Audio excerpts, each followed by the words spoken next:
खूप जणांना आजकाल अर्ली रिटायर्ड व्हायचं आहे, म्हणजे खूप यंगस्टर्सचं ते ड्रीम आहे आजकालचं की अर्ली रिटायर्ड व्हायचं आहे. तर त्याच्याबद्दल तुम्ही काय प्लॅनिंग करून देतात? हे तर आमचा फेवरेट टॉपिक आहे. कारण कसं होतं ना, की आपल्या आधीचं म्हणजे आमच्या आधीचं जे जनरेशन होतं, तेव्हा एक फिक्स्ड होतं, की तुमचं ऑर्गनायझेशन काय आहे, त्याच्याप्रमाणे तुमचं वय 58ला तुम्ही रिटायर होणार आहे का 60ला रिटायर होणार आहे, रिटायर झाल्यावर काय कन्सल्टन्सी हे फिक्स्ड होतं. पण 58च्या आधी कोणीच रिटायर नाही पाहिजे. त्यांची लाईफ वॉज सॉर्टेड. काम केलं, पेन्शन आलं किंवा त्यांचे ते सेविंग्स केले आणि त्याच्यावर कारण रिटायर्ड झाल्यावर पण लाईफ वॉज व्हेरी कूल. कुठे आरामात घरात बसायचं आहे आणि आपलं जे काय करायचं आहे. नंतर आलं आमचं जनरेशन. आमच्या जनरेशनला काय होतं, आमच्या जनरेशनला 58पर्यंत कोणालाच काम करायचं नाही.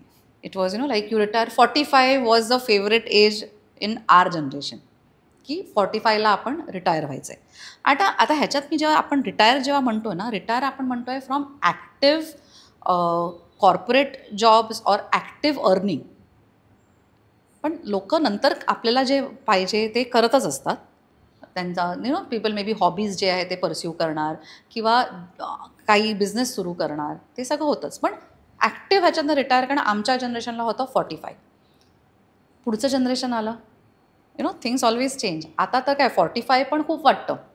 35-40 is when people want to retire. त्याला म्हणजे नवीन त्याला एक कॉन्सेप्ट पण आला आहे, त्याला म्हणतात फायनान्शियल इंडिपेंडन्स, रिटायर अर्ली. रिटायरमेंटचं कसं आहे की it is also about the stages or how it has been. आधीच्या जनरेशनला कसं होतं ना, जर सेविंग्सचे पॅटर्न काय होते आपल्या, FD होत्या, लाईफ इन्शुरन्स होतं, PPF होतं, पोस्टल होतं. जसं आपण मगाशी म्हटलं, एका ह्याच्यात तुला लक्षात आलं असेल की ह्या ज्या रिटायरमेंटच्या ह्या ज्या सेविंग्स आहेत ना, डेटमध्ये येतात. त्याचं रिटर्न्स किती होते? 8%.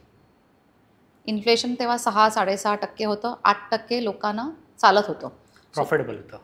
पण त्याच्यासाठी that is why you have to work till 58 so that you build that corpus at 8% and you retire. Retirement नंतरचे नीड्स पण जास्त, वॉन्ट्स पण जास्त नव्हते, नीड्स पण नव्हते. पीपल वर हेल्दियर, तो मेडिकलचा पण खर्च नव्हता. त्यामुळे तो जो आहे 8%वाला पिरियड असल्यामुळे that was good enough for people.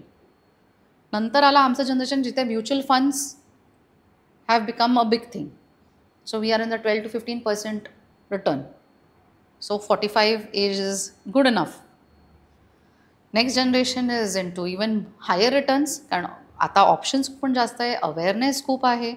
India is a growing economy, money is being made म्हटल्यावर you can afford to retire early. But if you कोणालाही रिटायर करायचं असो, मी 58ला व्हायचं आहे, 45ला व्हायचं आहे किंवा 35ला व्हायचं आहे, until and unless you are financially independent, you cannot retire.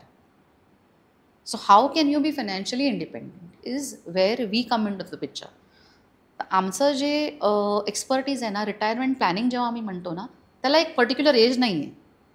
It's not necessary की आधी आपल्या डोक्यात कसं आहे की रिटायरमेंट म्हटल्यावर की नाही 58 वर्षाची व्यक्ती, 60 वर्ष नाही. तुम्हाला जर रिटायर व्हायचं आहे ना 45ला, तुम्ही या ना आमच्याकडे 25व्या वर्षी, या ना 30व्या वर्षी.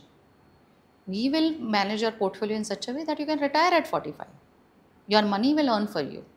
Passive income that your money generates, savings, the investment generate, we will do it for you. तुम्ही हा व्हिडिओ इथपर्यंत बघितलात म्हणजे हा नक्की व्हिडिओ तुम्हाला आवडला आहे. ह्याचा पूर्ण पॉडकास्ट आपल्या मेन यूट्यूब चॅनलवर आहे, ज्याचं नाव आहे वन टेक विथ अनिकेत. हे चॅनल तुम्ही नक्की फॉलो करा. आणि इंस्टाग्रामवर आम्ही बऱ्याच रील्स ह्या व्हिडिओच्या अपलोड केलेल्या आहेत, त्या पण तुम्ही सगळ्या बघा. आणि वन टेक विथ अनिकेत हे इंस्टाग्राम चॅनल पण फॉलो करा.